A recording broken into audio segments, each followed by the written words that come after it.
Hello，大家好啊！歡迎大家嚟到發姐生活頻道之發佈新聞啊！今日係2026年嘅6月11號啦，今日到咪咪出場啊！咁啊，多謝大家嘅支持留言啦、like and share 啦、subscribe 啦，仲有咧做會員同埋課金嘅朋友嘅。咁咧，琴日咧就講到咧，我星期日咧就要出發去巴黎啊！咁但係結果咧都係改咗期，變咗下個禮拜，所以咧今個禮拜六日咧，發姐都會留喺屋企嘅。咁應該咧今個禮拜六咧，我要提早咧做嗰個催眠啊！咁因為咧下個禮拜啦，同埋再下個禮拜嘅六日咧，發姐咧都喺巴黎啊，咁所以咧就應該咧做唔到一個嘅直播催眠，咁就不如提早啦。我哋咧就喺今個禮拜六咧就提早發放會員嘅福利，亦都係一個正向嘅催眠嚟嘅。咁我哋咧睇下到時有啲咩 topic 啊。咁我哋而家睇下咧新聞提要先。咁啊，咪咪就祝大家日日笑咪咪笑哈哈。咁咧就嚟係 weekend 啦，所以預祝大家咧週末快樂先。咁今日咧都唔係話好多新聞，不過都有新聞咧係同大家分享嘅。咁啊，首先咧我哋又講下琴日未講完嘅姜濤咧去同 NBA 球星打籃球嘅訪問，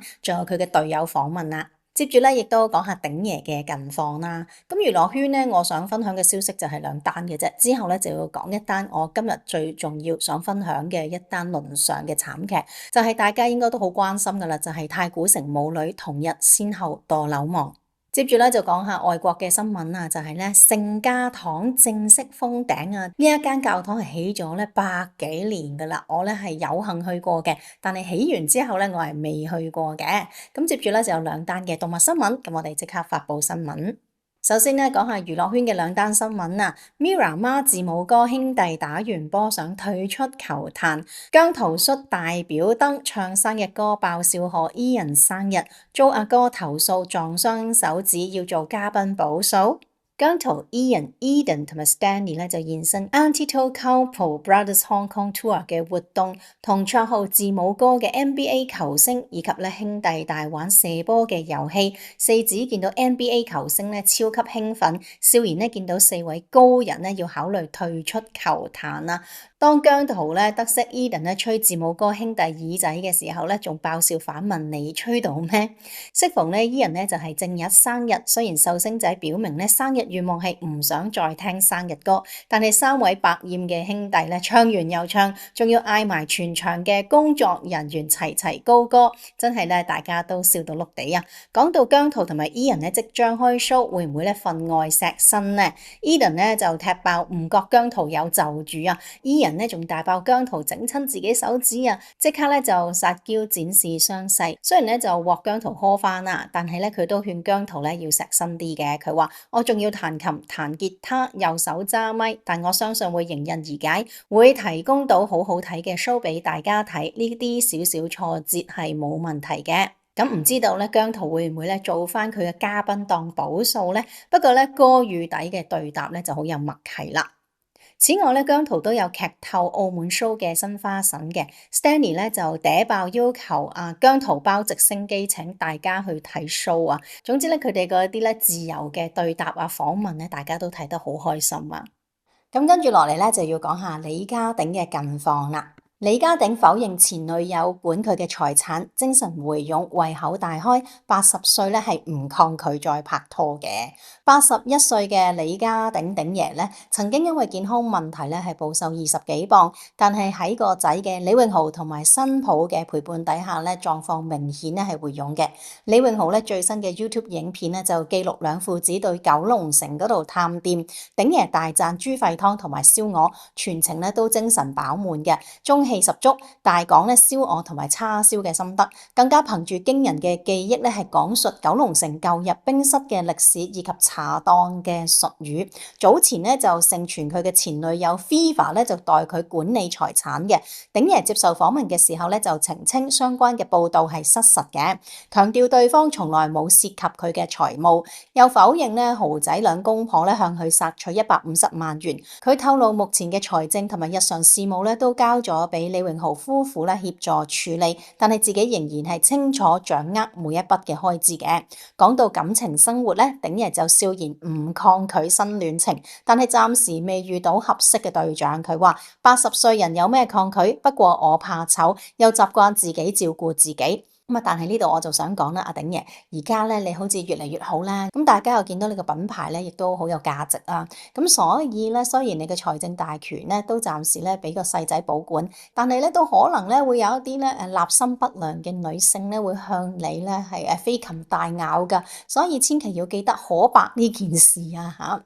健康方面咧，鼎爺胃口明顯大增，探店當日咧已經食到第三餐啦，更加咧笑稱凌晨4點幾餓醒食咗個杯麵。李榮豪亦都表示寧願爸爸有胃口不停食，好過之前食唔落嘢。見到佢咧恢復精神咧，感到十分欣慰嘅。咁呢度咧就祝佢哋越嚟越好啦。咁啊，同埋咧千祈咧要以可白為借鑑啊嚇。跟住落嚟咧就離開娛樂圈啦。第一單要講嘅咧就係令人好痛心嘅一單新聞啊！太古城母女同日先後墮樓亡，專家呼籲檢視支援嘅機制，失去之後仲有人需要被接住嘅。太古城一個尋常嘅早上，變成一個家庭無法承受嘅悲劇。喺6月10號嘅朝頭早，太古城廬山閣一名48歲嘅母親喺屋企房間墮樓身亡。據了解，12歲嘅女當時喺客廳聽到呼喊，衝入房間之後發現母親唔見咗影蹤，再從窗外面睇到佢倒臥平台，親手報警求助。短短10個鐘頭之後，女童就喺同一個住所墮樓身亡。消息指離世嘅母親生前咧係公立醫院醫護心理服務社工，屬社署嘅社工，長期站喺助人嘅位置，最終就未能夠將自己從痛苦之中拉返嚟，令人唏噓。女童事後曾經被送往東區醫院，喺父親同埋祖母嘅陪同底下接受檢查，並且曾經接觸醫生、護士、社工同埋心理服務人員。據悉，母親嘅上司一名臨床心理學家，亦都曾經到醫院見女童，社署亦都有介入跟進。傍晚，女童同父親返到屋企，大約15分鐘之後就再發生悲劇啦。勞工及福利局局長孫玉菡喺6月11號回應嘅時候表示，女童琴日同屋企人陪同之下送院，醫生、護士以及社工咧都有作評估同埋檢查，其後經專業嘅判斷，喺家人陪同底下返去屋企。佢強調現階段不宜作過多嘅揣測，社署會為有關家庭提供全面嘅支援。女童就讀調景嶺優才書院小學部嘅6年班，校方已經向家長發通告，表示全校師生對事件深感悲痛，並且即時啟動危機處理小組，聯同教育局、教育心理學家、輔導心理學家以及學校輔導人員，為受影響嘅學生同埋家長提供情緒支援，同時提醒家長要多留意仔女嘅情緒同埋日常嘅變化。流程睇起上嚟好完整啊，但係情緒崩潰從來唔一定係按流程發生嘅。據了解，事件呢或者涉及母女之間因為教育嘅問題引起爭執，或者咧喺外人嘅眼中只係日常嘅家庭衝突，但係對當事人嚟講，某一刻嘅情緒可能已經超過臨界點。對一名12歲嘅孩子嚟講，親眼目睹至親離世，本身已經係難以承受嘅創傷，如果再伴隨住內疚、自責同埋驚恐，痛苦咧就更加可以迅速放大啊！香港大學防止自奪研究中心總監葉兆輝形容事件係100%嘅悲劇，並指出當家庭出現自奪事件，身邊嘅親人嘅情緒風險亦都會上升，社會有需要重新檢視而家對受影響家庭嘅支援係唔係足夠，特別係年紀較小嘅仔女，更加需要持續嘅陪伴、開解同埋避免長時間嘅獨處。當事件被指同教育問題或者兩代嘅爭執有關，好多人會直覺聯想到學業嘅壓力，但係從青少年嘅情緒角度去睇，問題往往會更加複雜。藝術心理治療師梁正韻曾經收集學生嘅心聲，發現唔少孩子嘅不快並唔係只係讀書辛苦，而係覺得自己唔重要、不被愛、被比較、被忽視，甚至開始懷疑自身嘅價值。有啲說話，啲小朋友咧未必會直接講出口，但係可能會一直埋喺心裏面。譬如我覺得自己唔重要，點解要攞我同人比較？點解生我出嚟又要討厭我呢？情緒問題不論成人或者小孩都未必會明顯表達，但係可能咧就會收埋喺日常嘅細節當中，例如睡眠突然改變、長期失眠，又或者咧係瞓好多、食慾異常、記憶力下降、生活能力變差、社交退縮等等。呢啲變化睇起上嚟好似好細微，但係如果持續出現，就值得身邊嘅人多一啲嘅關心。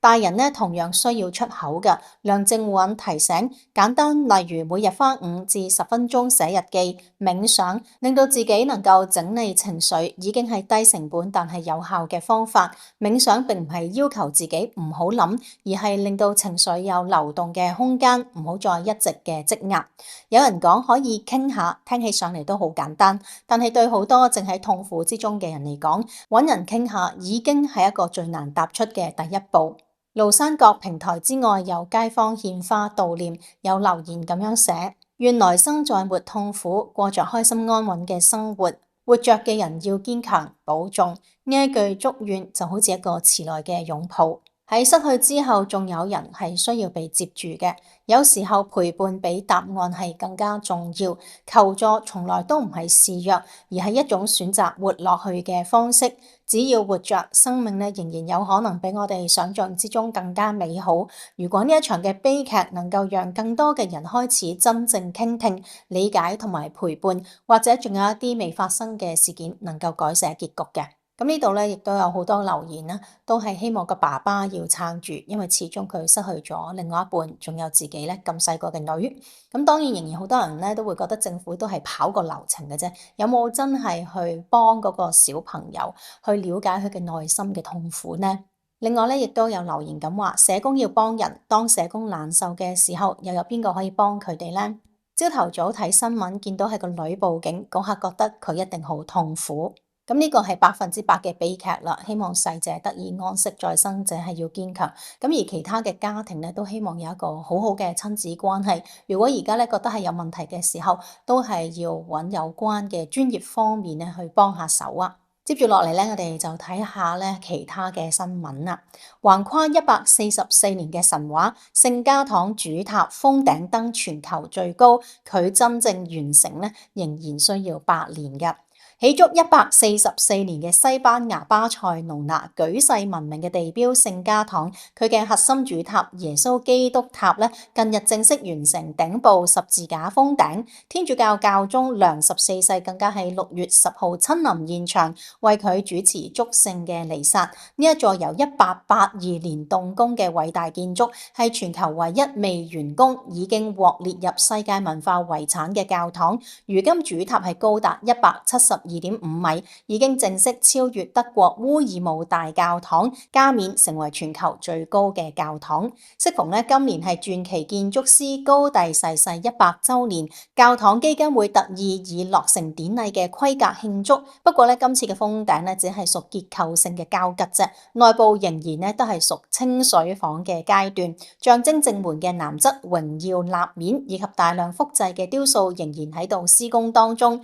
基金會坦言整座教堂最快要去到2034年之後先至真正收尾完工嘅。不過我哋啲歐洲地方佢話2034啫，你都要俾多幾年嘅時間走盞佢㗎。高第生前最後14年係全心奉獻俾聖家堂。1926年佢去世嘅時候，工程只係完成不足1/4啫。其後更因為內戰導致大量原設計圖係焚毀。教廷舊年已經授予高第可敬者嘅稱號，正向冊封聖人邁進。咁其實阿發姐幾廿年前喺法國做交流生嘅時候就去過巴塞隆拿呢一座教堂嘅。咁雖然佢未完工，但係都入得去㗎。而且當時我年輕力壯啦，咁我就係上個高塔啦，我就去到邊度都會俾多少少錢係上到頂嘅。咁我喺歐洲都上過好多頂嘅，但係係得呢一間教堂，我落嚟嘅時候隻腳係震咗好耐啊，真係好攰啊！咁其實巴塞隆拿同我都好近嘅，咁我都好希望係佢完工嘅時候再去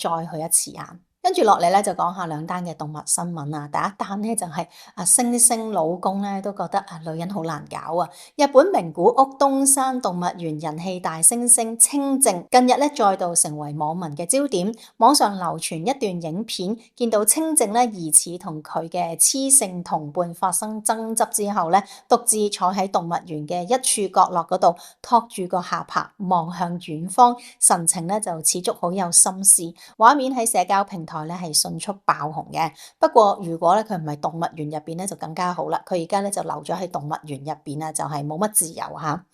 清正本身咧都係園內嘅明星，佢嘅父親咧係曾經被日本網民封為靚仔大猩猩嘅 Shabani，而清正咧因為佢嘅外貌都好有型啊，表情深邃，被不少嘅人咧稱為靚仔星二代。咁啊真係慘啦，即係佢爸爸又喺動物園，咁我覺得佢應該都係動物園出世㗎啦，應該嚇，成世都係動物園啊，幾靚仔都冇用嚇。今次爆紅咧，唔係因為佢型仔靚仔，而係一副咧嗌完交之後靜靜反省嘅模樣，實在太似人類嘅日常啦。唔少嘅網民都忍唔住啊，幫佢咧配上旁白。我到底講錯啲乜嘢呢？亦都有網民指清正嘅樣咧，好似啱啱咧同個伴侶嗌完交，然後坐低重播整段嘅對話，越諗越唔明究竟自己錯喺邊度呢？咁有留言就話，直頭咧要係 AI 片嚟嘅，因為實在咧太搞笑，亦都咧太似人啦。就係因為咧佢咁似人咧，我就覺得佢更加慘啦，因為佢成世都可能咧要留喺呢個動物園嗰度噶啦。咁佢太太都好慘啦，因為咧同阿清正咧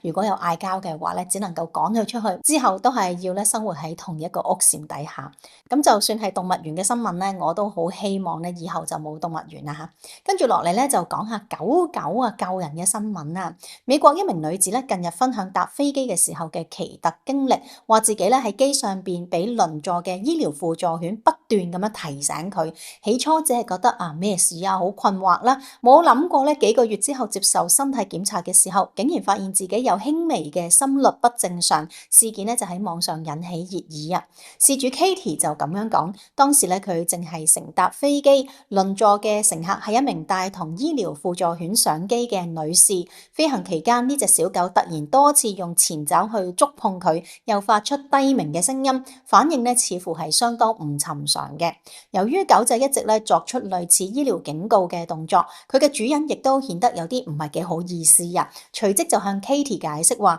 呢個係小狗感覺到人類心臟可能出現異常嘅反應嚟㗎，並且提醒佢之後要留意身體狀況啊。Katie 就表示自己當時咧係冇即時感到明顯嘅不適，亦都冇立即求醫嘅。直到幾個月之後接受例行嘅身體檢查，佢先至隨口向醫生提起飛機上邊嘅呢一段經歷。結果檢查之後咧，就發現自己有輕微嘅心律不正常。事件曝光之後咧，就唔少人驚嘆醫療輔助犬對人體變化嘅敏銳觀察力，形容狗狗咧好聰明啊！亦都有網民表示，如果自己遇上同樣嘅情況，落機之後咧就應該立即求醫啦，未必就好似 Katie 咁樣咧等咗幾個月咧先至去檢查。不過亦都有人提醒，醫療輔助犬嘅反應咧可以作為警號，但係唔能夠取代醫生嘅診斷。如果咧身體出現不適，仍然咧應該盡快尋求專業醫療嘅意見。咁啊，呢個梗係咧就係戴頭盔嘅説話啦。但係人哋係未有不適嘅時候，呢隻狗狗已經察覺到啦嘛，